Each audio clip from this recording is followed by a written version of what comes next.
संपत्तियों और दायित्व का सत्यापन।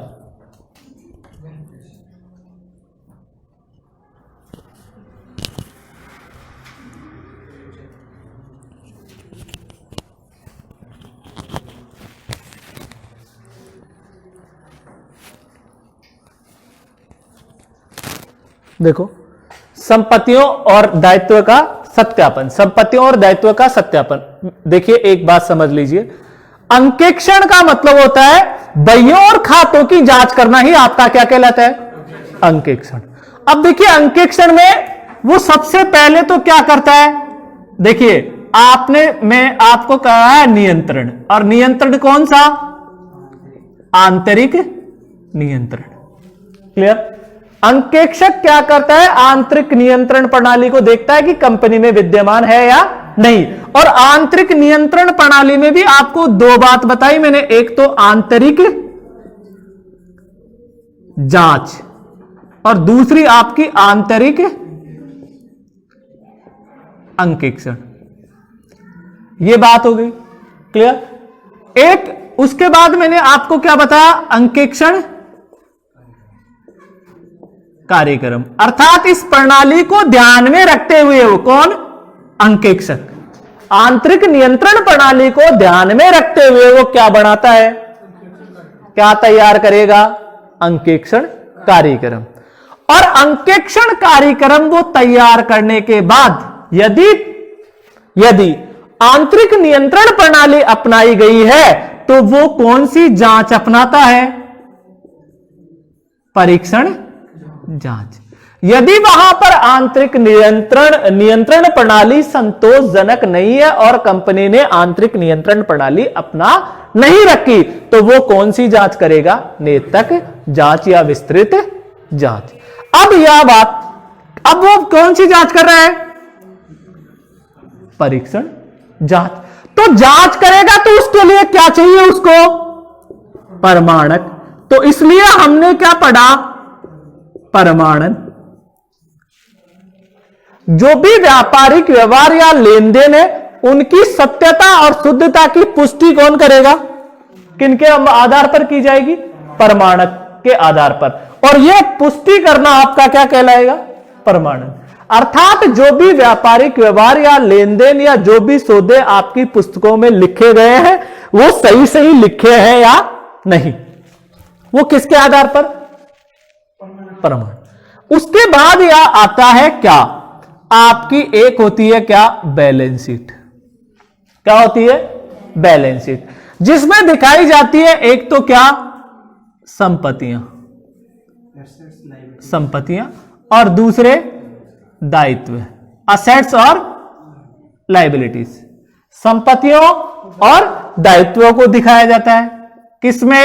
बैलेंस शीट में। तो अब अंकेक्षक क्या करता है? इनकी जांच पड़ताल करता है, अर्थात उसको वो एक रिपोर्ट तैयार करता है और उस रिपोर्ट में यह लिखना होता है उसको कि कंपनी का जो भी चिट्टा बनाया हुआ है, क्लियर, जो भी चिट्टा बनाया हुआ है वो कंपनी की आर्थिक स्थिति को ठीक से प्रकट करता है या नहीं। देखो अंकेक्षक है क्या? अंकेक्षक वो क्या कर रहा है? अंकेक्षण कार्य कर रहा है, अर्थात खातों की और बहियों की जांच पड़ताल कर रहा है। तो जांच पड़ताल कर रहा है तो उसको एक क्या करनी पड़ती है? तैयार करनी पड़ती है रिपोर्ट। क्या तैयार करनी पड़ती है? रिपोर्ट, जो आपका इस ऑडिट का अंतिम चैप्टर होता है, अंकेक्षण रिपोर्ट। अंकेक्षण रिपोर्ट अंतिम चैप्टर है। रिपोर्ट दो प्रकार की होती है, स्वच्छ रिपोर्ट, अमर्यादित रिपोर्ट और मर्यादित रिपोर्ट, दो प्रकार की रिपोर्ट। क्लियर? तो उसको उस रिपोर्ट में लिखना पड़ता है कि कंपनी की आर्थिक स्थिति, जो भी चिट्टा बनाया गया है संस्था ने, वो कंपनी की आर्थिक स्थिति को ठीक प्रकट करता है या नहीं। इस बात को लिखने के लिए, किस बात को?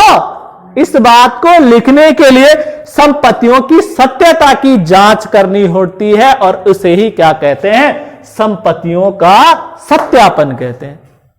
क्या कहेंगे? और ऐसे ही वो दायित्व की जांच करेगा तो उसे क्या कहेंगे? दायित्व का सत्यापन। वापस बता रहा हूं, अंकेक्षक को अपनी रिपोर्ट में यह लिखना होता है कि एक निश्चित तिथि को कंपनी का जो भी चिट्ठा बनाया गया है वो कंपनी की आर्थिक स्थिति को ठीक ठीक प्रकट करता है या नहीं। इस बात को लिखने के लिए उसे संपत्तियों की सत्यता की जांच करनी पड़ती है कि जो भी संपत्तियां बैलेंस शीट में लिखी है वो सही सही लिखी गई है कि नहीं लिखी गई। आपने उनको लिखा है, उसमें लेखांकन सिद्धांतों की पालना की है या नहीं की, तो इस बात की जांच करता है, उसे ही हम क्या कहते हैं? संपत्तियों का सत्यापन कहते हैं। क्या कहेंगे?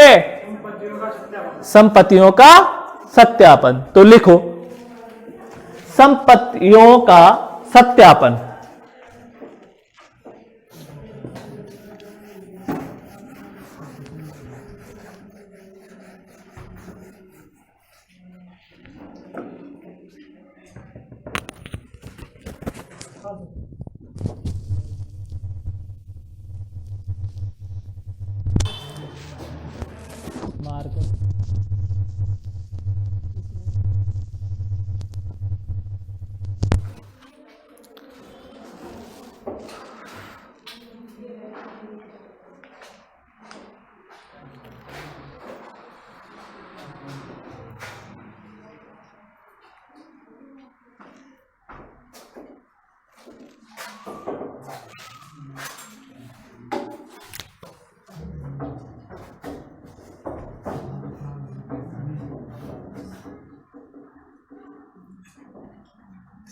संपत्तियों का सत्यापन, वेरिफिकेशन ऑफ असेट्स। लिखिए, अंकेक्षक को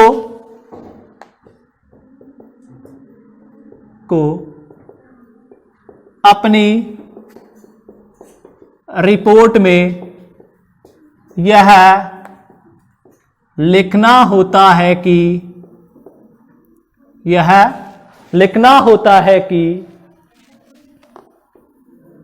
किसी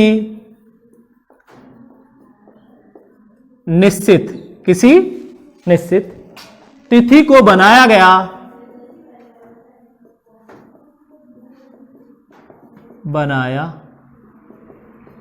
किसी निश्चित तिथि को बनाया गया चिट्टा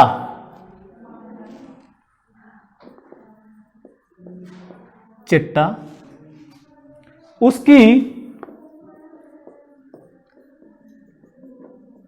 आर्थिक स्थिति को ठीक ठीक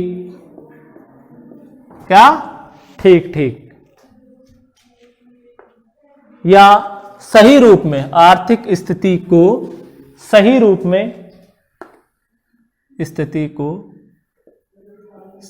रूप में प्रकट करता है या नहीं, प्रकट करता है या नहीं।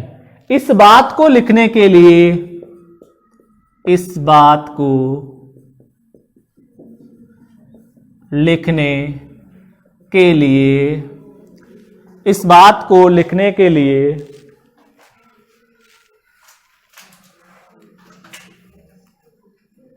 उसे संपत्तियों की सत्यता की जांच करनी होती है।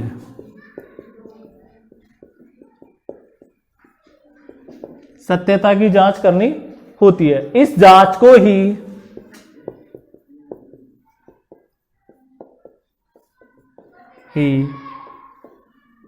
संपत्तियों का सत्यापन कहते हैं। इस जांच को ही क्या कहेंगे? संपत्तियों का सत्यापन कहेंगे।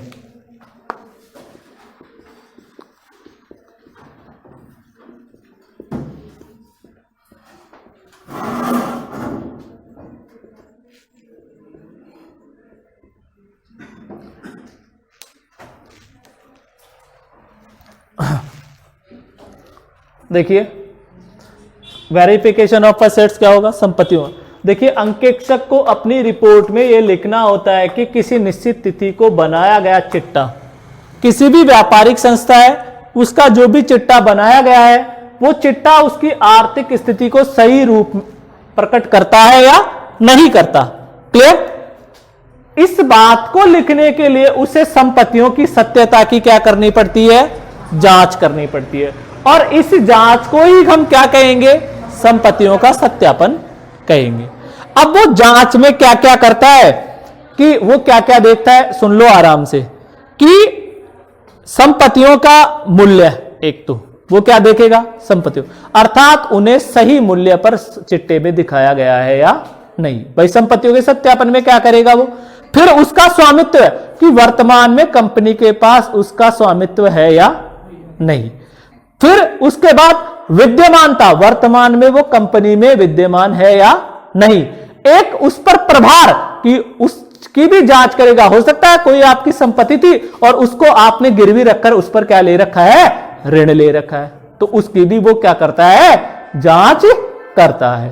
अब आगे बात आ रही है कि स्पाइसर व पैगलर के अनुसार परिभाषा दी कि संपत्तियों का सत्यापन क्या होता है। तो लिखिए इसमें संपत्तियों का के सत्यापन का अर्थ, संपत्तियों के सत्यापन का अर्थ एक ऐसी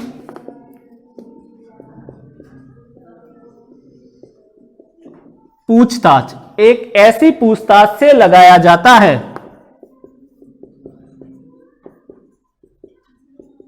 एक ऐसी पूछताछ से लगाया जाता है जिसके द्वारा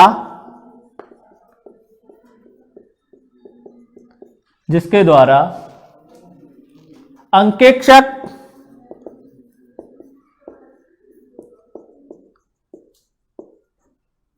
संपत्तियों के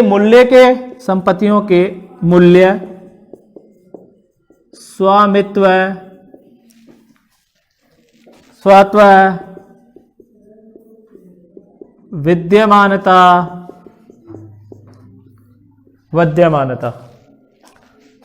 एवं अधिग्रहण तथा उन पर उपस्थित किसी प्रकार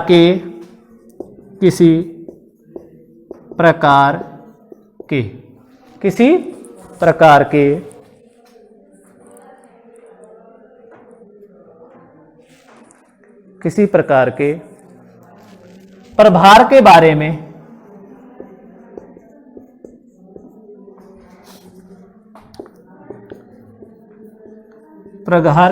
में जांच करने से है।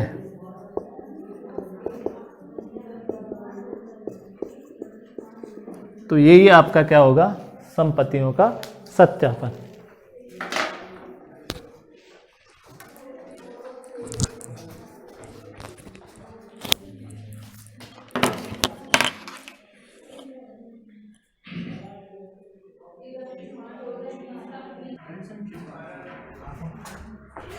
देखिए यहां पर देखिए, संपत्तियों के सत्यापन का अर्थ एक ऐसी पूछताछ से लगाया जाता है जिसके द्वारा अंकेक्षक संपत्तियों के किसकी जांच करेगा, एक तो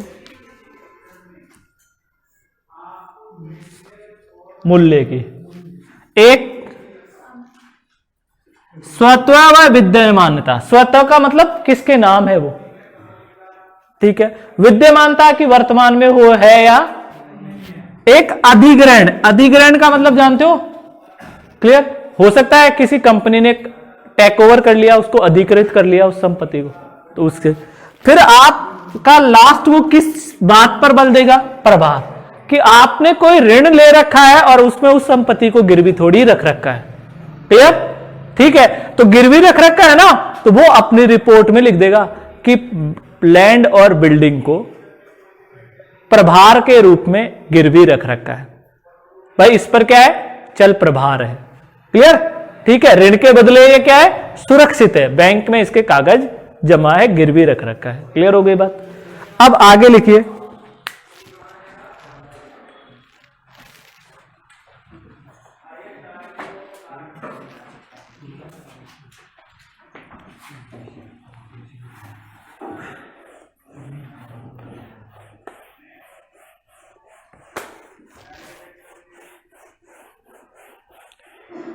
दायित्व का सत्यापन।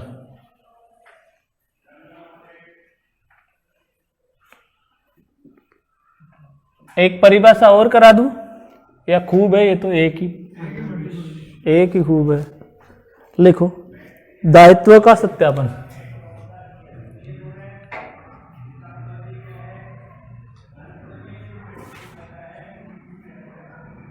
किसका सत्यापन, दायित्व। Verification of liabilities. लिखिए इसमें, दायित्व के सत्यापन एक ऐसी पूछताछ से लगाया जाता है, दायित्व का सत्यापन एक ऐसी पूछताछ से लगाया जाता है, एक ऐसी पूछताछ से लगाया जाता है जिसके द्वारा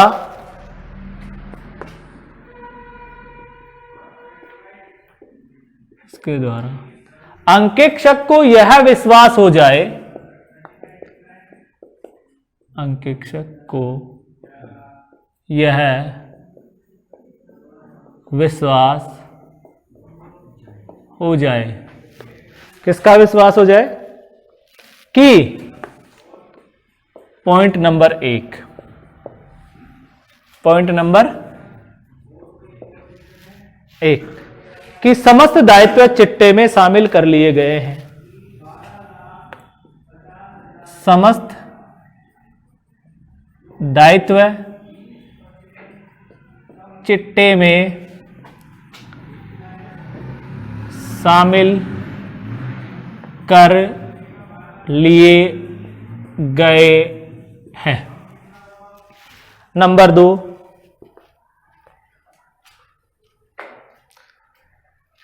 वे व्यापार से संबंधित है,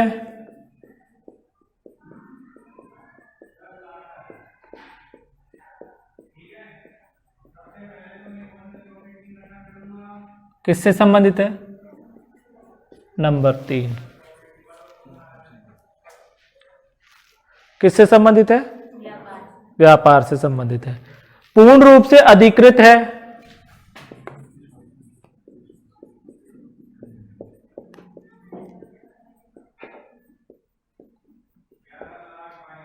पूर्ण रूप से क्या है, अधिकृत है, और सही मूल्य पर दिखाए गए हैं, सही मूल्य पर दिखाए गए हैं, सही मूल्य पर दिखाए गए हैं।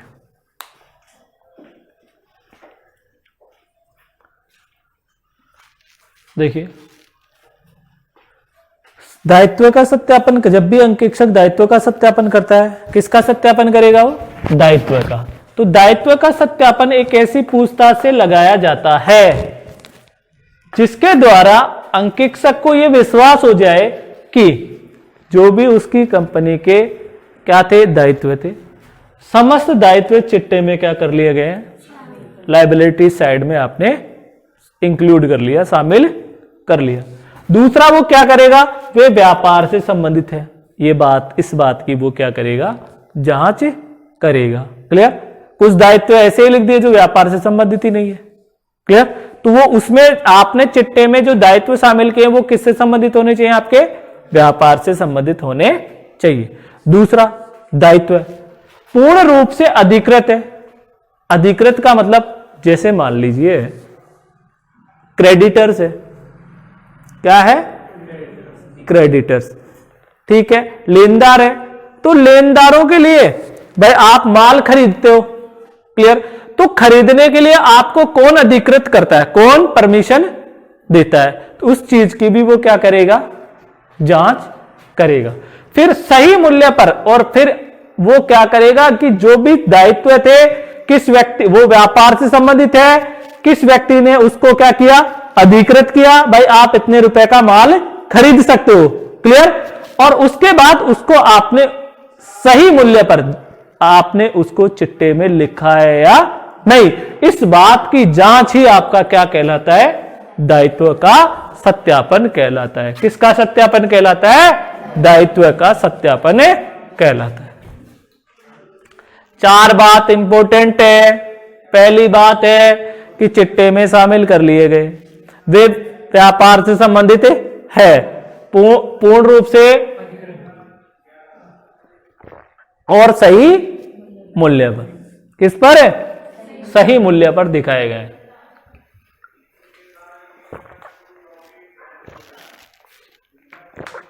इससे पहला जो प्रश्न बनता है इस चैप्टर से, वो ये बनता है, सिंपल और सादा और सुंदर प्रश्न बनता है, वो ये बनता है कि संपत्तियों के सत्यापन को परिभाषित कीजिए और सत्यापन के उद्देश्यों का सविस्तार वर्णन कीजिए।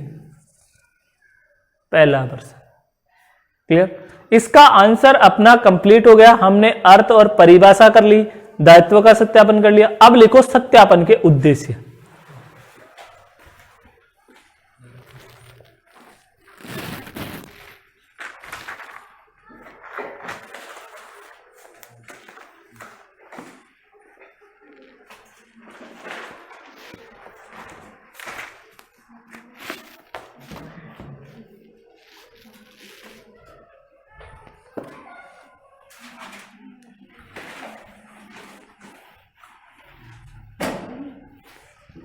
नंबर 1 देखिए, सत्यापन के उद्देश्य। किसके उद्देश्य, सत्यापन के।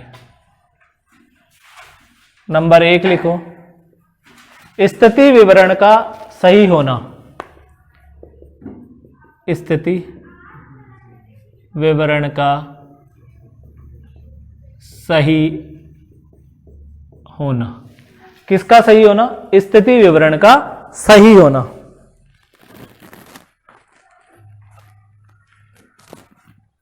देखो, जो पहला उद्देश्य है सत्यापन का, वो ये है कि आपने अभी पढ़ा सत्यापन का अर्थ पढ़ा था ना, उसमें क्या बताया था कि जो आपका आर्थिक स्थिति, जो चिट्टा है वो आपकी आर्थिक स्थिति को प्रकट करता है या नहीं। क्लियर। आप इसे आर्थिक स्थिति बोल सकते हो या स्थिति, देखो आर्थिक चिट्टा भी बोल सकते हो या स्थिति विवरण बोल सकते हो, या इसकी जगह आप ले सकते हो क्या, चिट्टा। जो भी आपका चिट्टा बना हुआ है, जो भी आपके स्थिति विवरण है, क्लियर, वो आपके सही सही बने हुए हैं या नहीं, इस बात की पुष्टि कौन करेगा, सत्यापन, कि वो सही बने हुए हैं या नहीं बने हुए। किसके माध्यम से, कि इसके सत्यापन के माध्यम से आप क्या करते हो, संपत्तियों का भी सत्यापन करते हो और किसका, दायित्व का भी सत्यापन करते हो। क्लियर। नेक्स्ट, सही मूल्यांकन।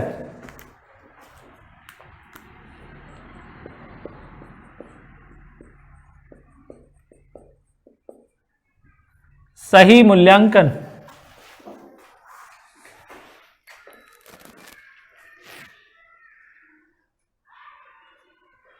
देखिए, ये बात ये है कि जो भी आपने चिट्टा बनाया है उसमें संपत्ति और दायित्व आपने सही सही मूल्य पर लिखे या नहीं लिखे, इस बात की भी जांच किसके तहत की जाती है, संपत्ति और दायित्व के सत्यापन के तहत की जाती है। तो ये एक दूसरा उद्देश्य क्या हुआ, सही मूल्यांकन। किसका सही मूल्यांकन, संपत्तियों और दायित्व का। नेक्स्ट, वास्तविकता से अधिक नहीं। वास्तविकता से अधिक नहीं, वास्तविकता से अधिक नहीं।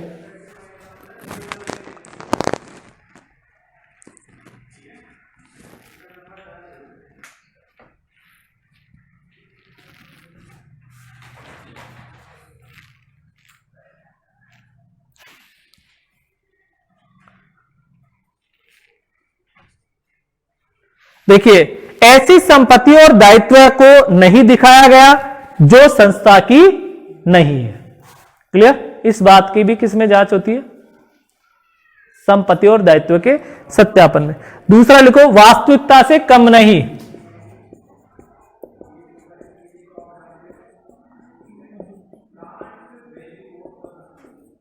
वास्तविकता से कम नहीं।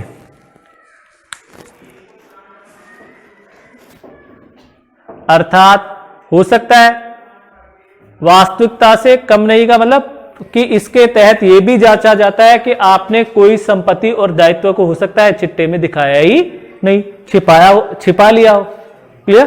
नेक्स्ट लिखो, विद्यमानता व अधिग्रहण।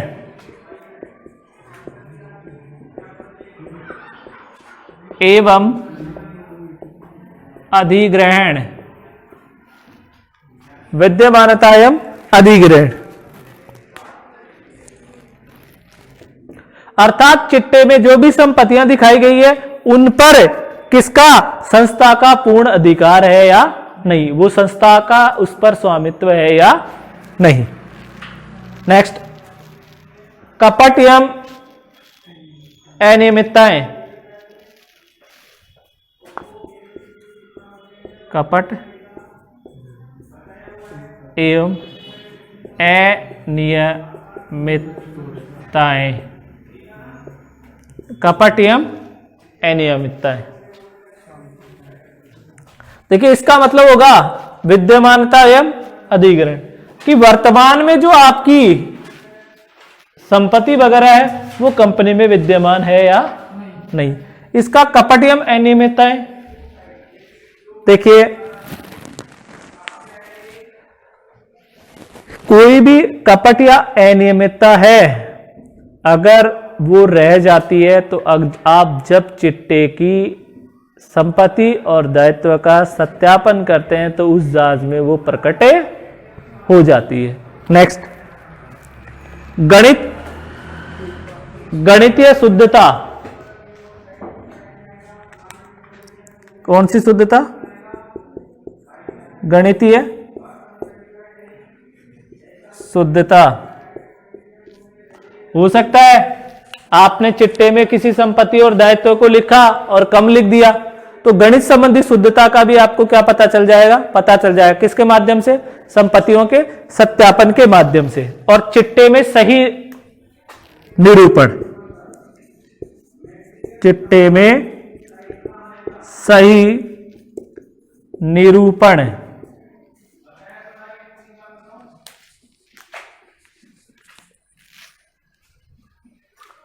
तो ये क्या हो गए आपके उद्देश्य? पहला उद्देश्य है स्थिति विवरण का, दूसरा उद्देश्य है, तीसरा, चौथा, पांचवा, छठा, सातवां और आठवां।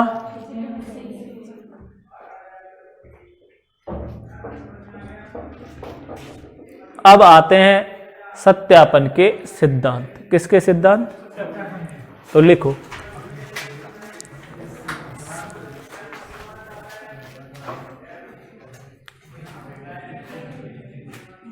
संपत्तियों के सत्यापन के सिद्धांत।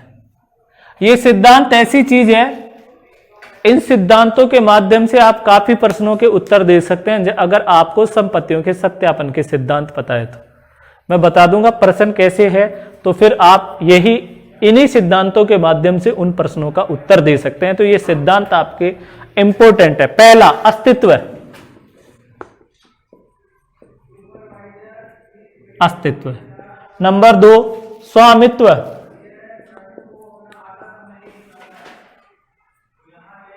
या स्वत्वाधिकार।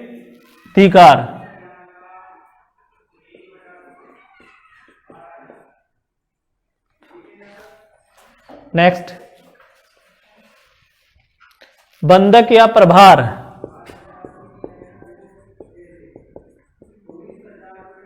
बंधक या प्रभार। नेक्स्ट आपका मूल्यांकन, नेक्स्ट आपका अन्य बातें, नेक्स्ट आपका चिट्टे में निरूपण,